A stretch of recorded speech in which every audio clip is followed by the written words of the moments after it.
come answer like, You're on. and there was light. Go on this side. Well, then let me take this. Oh, yeah.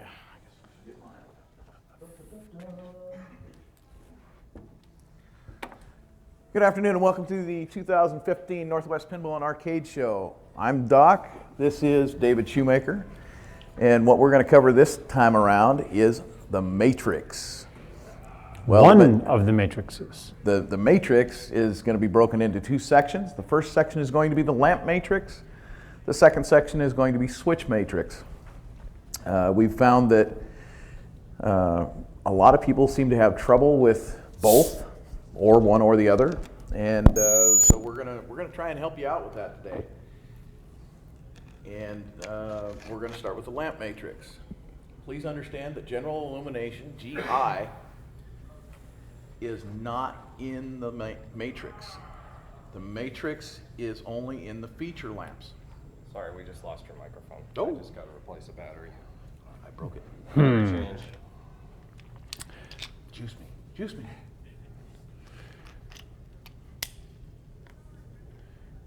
Okay, you are good. All better now? Yes. Okay.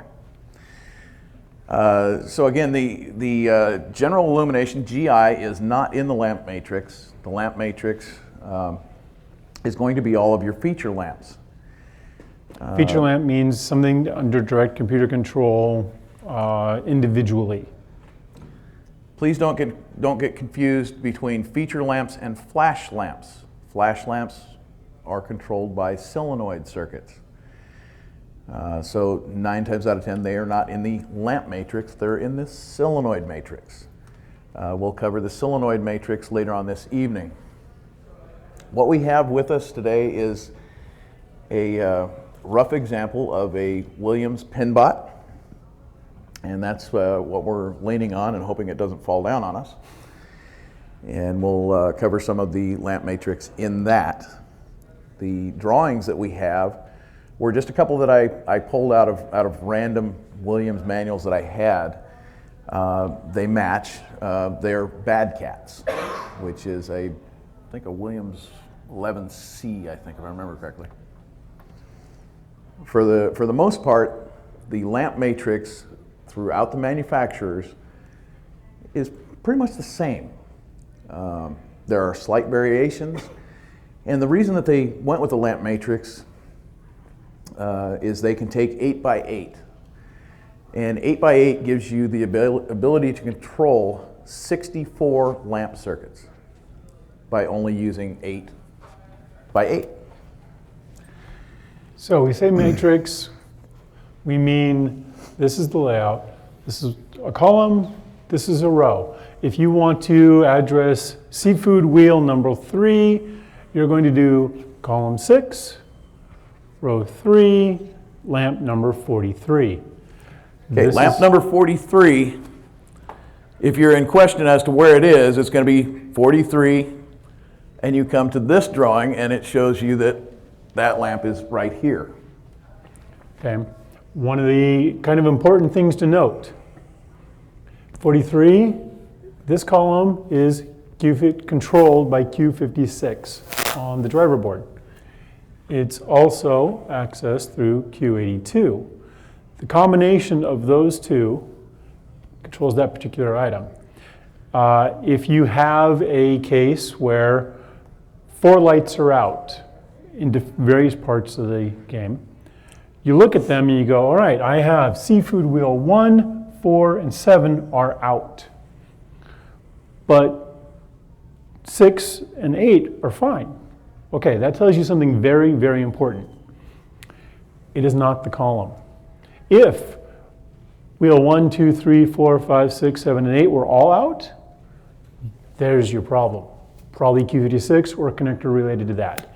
If 2 of them are out, you probably, if they're all in the same column, you probably just have broken wire that happens to tie those. Or you got a couple of bad sockets, or you got bad bulbs. Don't make the problem harder than it really is. Now, if you had a case where you saw the 4X, the unlimited millions, this was out, well, that tells you this row is out. This doesn't happen as commonly in lamp matrices, but you'll see it really common in switches. You'll see 8 switches don't work. Well, actually, the thing that usually happens is you see 5 switches don't work, because when you go to look at the matrix, it says unused, unused, unused. You're like, oh, well, okay, yeah, that whole thing's bad. With the lamps, they tend to use every one of them because lamps were cheap, it wasn't that hard to wire them, and they make more bling, which attracts people. In the positive and negative of things, the column is your anode side. That is your anode side being your positive side. The row side is what's considered your negative side, and that's the side that's going to ground out to actually make that lamp work. Okay? All lamp matrices are daisy chained. And what I mean by daisy chained is that lamp connects to that lamp, connects to that lamp, connects to that lamp, connects to that lamp, all the way down. If 21 through 24 are bad, go find the broken wire right there. Yep. And the same thing applies to the row. It's daisy chained across. Now, you might see these out, or you might see these out, depending on which way they routed the wiring. You can have your failure on this end or this end, down or top, depending on how they ran the wires. We commonly see where there are several lamps in either a row or a column that are out. And of course, the first question is, are your bulbs good? Well, you know, I mean, come on. Are your bulbs good? And then you start looking at, are we missing a wire? Because the vibration, if you've ever played a pinball machine without the glass on it, it's loud. Well, all of that loudness is actually vibration underneath. And the stuff vibrates. So sometimes wires just fall off. Yeah. You know, oh, well, it was working fine last week. Yeah, because that last chunk of copper finally let go. It happens a lot. So these are just little incandescent bulbs. They go bad, just like the ones in your house. But your house doesn't tend to vibrate constantly, whereas this is shooting itself in the head with an 1.125" steel ball all the time. Getting into these, you know, sometimes you have to bend the socket a little bit. They can be a pain to get in Don't be and afraid out, to bend but the socket. They'll bend back. It'll bend back. I mean, what's the worst you're going to do? Break it? Okay. Sockets are 68 cents. Not a big deal. Let's see. Now, in this one, we have a lot of controlled feature lamps. Blah. Like that one, don't you? Yeah, this actually isn't burnout. It's just covered in black. That's pinball black. That is a combination of carbon scoring from all these switches arcing and rubber degradation. As the rubbers just start to fall apart, you end up with all this little black goo. And in this instance, just plain filth. It's, yeah. You can usually tell just by looking at it in a good light if your lamp is good or not. If it has a silver on it, that's not a mirrored light. It's bad. Filament has... Even if that silver light lights, it's bad. It's going to go bad. You're just getting the last hurrah out of it. Yeah. Different kind of lamps. This is known as a wedge lamp. The first one I pulled out was a bayonet lamp. Different ways they go in. Since you just mentioned that, David, one of the things I want to note about bayonet lamps, wedge lamps, okay? Just because it's a wedge lamp doesn't mean it goes in this socket. You need to know what you're using. This in particular is a 555. 555 is a 6-volt bulb. You can put a 194 in there, or you can put a 161 in there. A 194 is a 14-volt bulb. A 161 is a 12-volt bulb. They will work. They'll be very dim.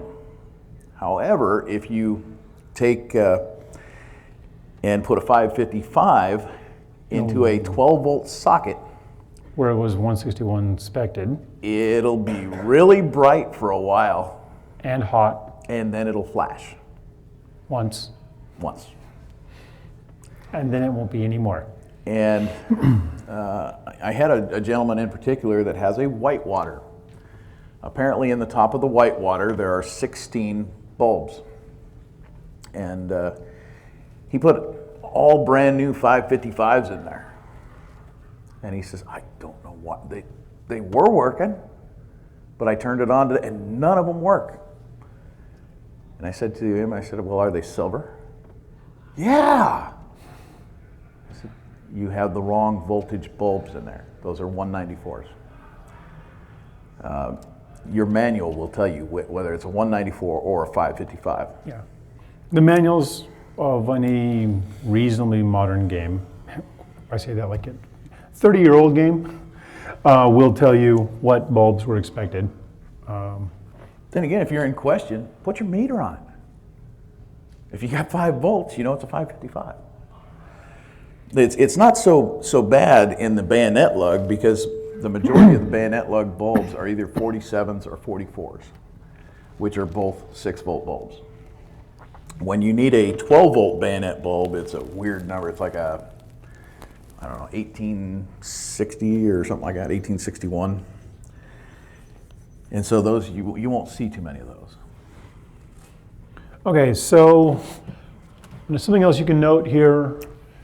Red, yellow, red, green, red, blue. That's the first is the color of the wire. Then it's the color of the stripe. This is meaning, this is the color of the wire. It's daisy chained across this entire row.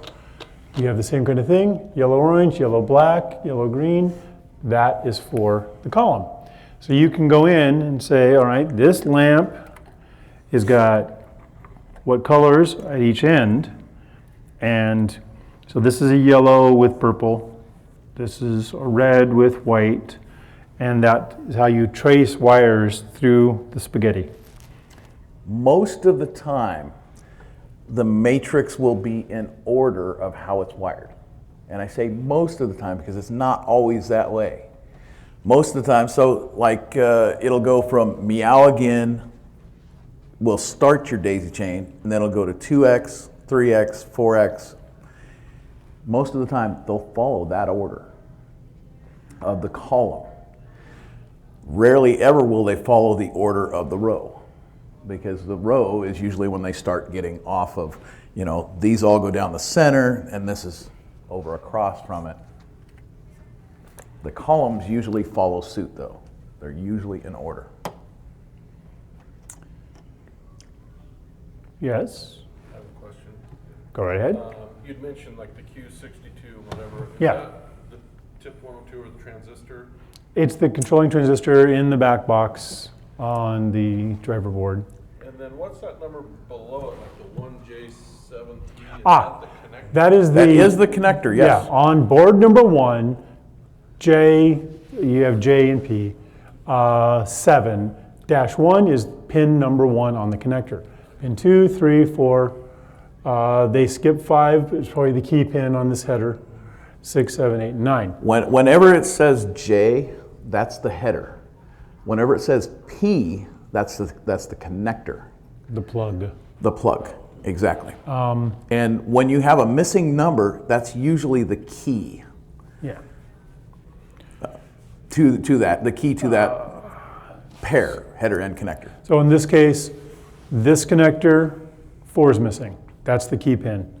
On this one, 6 is missing, or 5 is missing. Yeah, 5 is missing, so that's the key pin on that header. And the actual designation of the 1J7 is on this particular instance, excuse me, is on the System 11 MPU. That is the one. And in your manual, usually at the very beginning, they'll have a board layout of what's in the cabinet, and it'll call them out as this is board. You know, the MPU is usually board number 1, and then your blah, blah, blah. Soundboards, driver That's boards, soundboards power usually like supply number boards. 8. And they all have their numbers. And so whatever that number is will designate what your J's and P's are. If you see a 2J7, a 2J4, that's board number 2. The manual's going to have a list of those. 2, the power supply, that's right. Yeah. Let's see.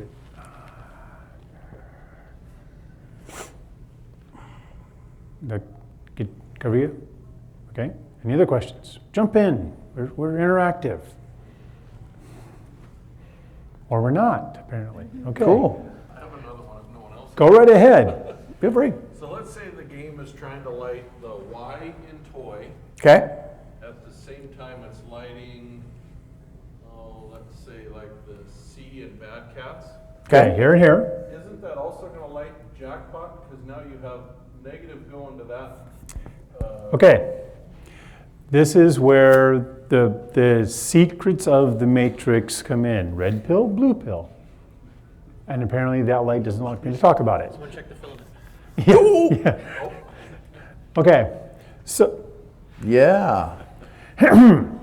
so something to note on these. There's wire in, and a diode. The diode's where the magic comes in. This actually keeps that from happening. So when they control this lamp, it isn't that they turn this on and leave them that way. They are strobing things very, very quickly. So it's this one is on, a few cycles later, this one is on, but you don't see that this is turned off already because of the persistence of the lead, of the filament. So it's actually controlling one at a time, very, very fast. It's cycling through all 64 in a loop, and the diode actually separates the circuit. Without going into most of the matrix will have a diode for every individual lamp to keep it from backfeeding. Yeah. As well as the switch matrix will also, for the most part, have a diode for every switch that keeps it from backfeeding for the same reason. So that's what keeps that from turning on. So one thing I'll go note here is this number. That's from there. Depending on the era of the pin, when you go into self-test and you go into lamp test, you can usually advance through, turn on one lamp at a time. Depending on the machine, it may just be showing a 3. On newer machine, it may tell you this is the 3X or the 200K, depending on how in-depth the diagnostics are. Me personally, I like to light them all because that's one of my pet peeves about pinball machines is I cannot stand to have a lamp out. It drives me crazy. It's just. Did I miss that shot? No, Yeah, I didn't it miss that just shot. drives me Maybe I missed crazy. that. I mean- No, I didn't miss that shot. It doesn't matter if it's a GI lamp either. If I got a lamp out, it's like, everybody else plays it. Everybody else is having a great time, and I'm like, I got a lamp out. And they're standing. Well, I want to play. I got a lamp out. Just a minute. Yeah. Just take me a minute. But It never does. I like to go into the lamp test, and I like to flash them all. Because if I flash them all, that tells me that all of the lamps should be working. And then I can say, oh, well, That one's meow's out. out. Yeah. It gets a little more interesting. Some of them where you've got a flash lamp, you don't realize it's a flash lamp, so you're in one test and not testing the right thing. You're like, why isn't that working? Because you're in the wrong test, and it's actually supposed to work in a different part of the circuit. Another easy way to identify flash lamps is flash lamps are always larger. And they're going to be the large bayonet 89 lamps, or they'll be, if they're a wedge lamp, they'll be a 906. Rarely ever will they be anything else. And like I said, and of course that's not an 8, is that an 89? It shouldn't be, it looks a little small. Nah, it's an 89. Is it? Yeah, Wow, that's an old 89. that's Sometimes there'll be a 67. Yeah. and yeah. Yeah.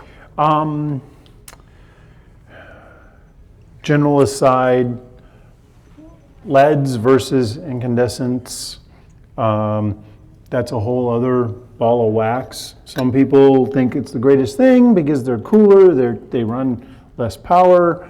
Others think that they're direct spawn of evil because they flicker, depending on the quality of lamps you buy and other things you do. Now, even as a purist, I'm not against LEDs, but then again, it depends on the game. Okay, let's face it. Some games you put LEDs in them and it just straight up looks like ass. Let's be honest about it, it does. One really reasonable place for LEDs is your back box, For the most part, yes. because the back box gets hot, and that's cooking your paint or your translite, and you can drop the heat back there huge by replacing those lamps with LEDs. And I also... And the translite helps reduce your flicker problem. I also like to recommend that if you're going to put LEDs anywhere in a machine, put them in the GI, because the GI was under-designed from the start, no matter what manufacturer it was, up until, what, 3-4 years ago. It was under-designed, and if you can reduce your power consumption down to 1/10, you won't burn up that edge connector on your board. You know, and they do make the retro lighting LEDs that pretty closely mirror the yellow kind of glow that you get from a 47 or a 44.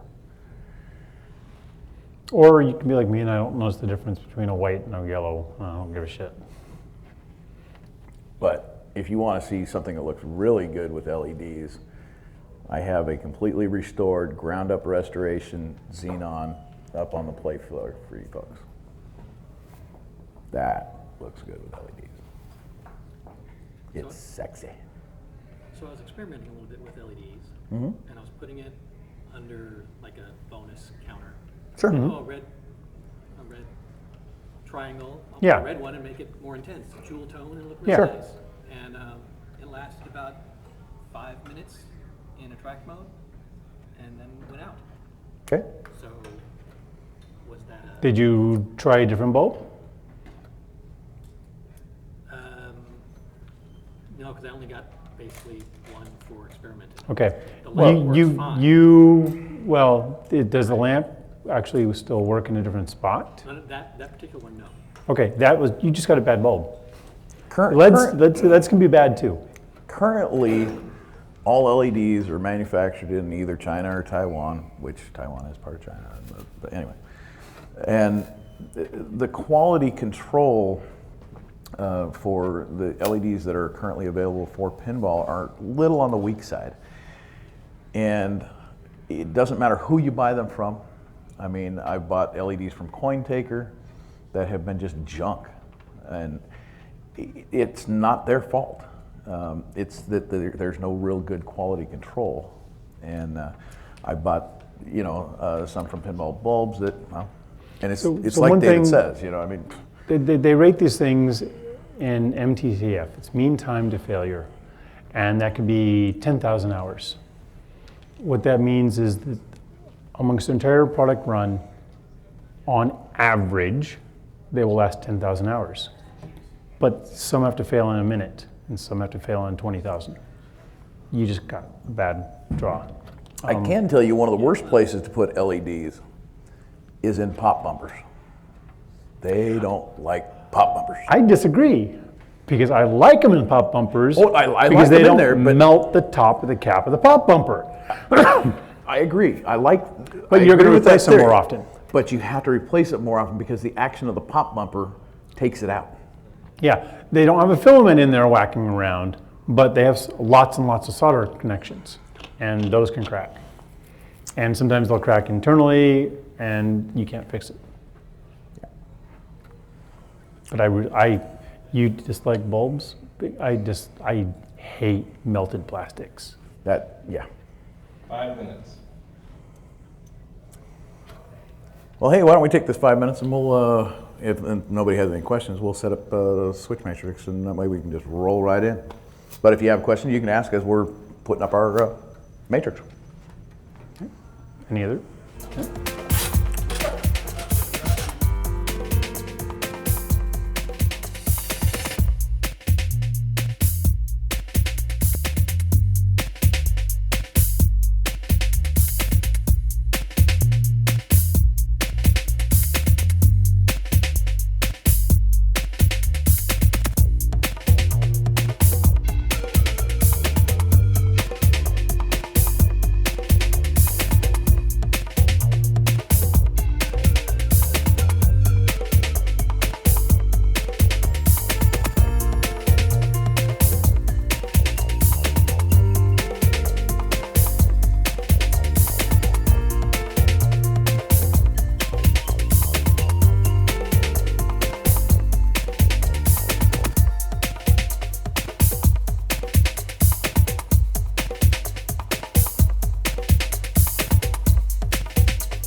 turn.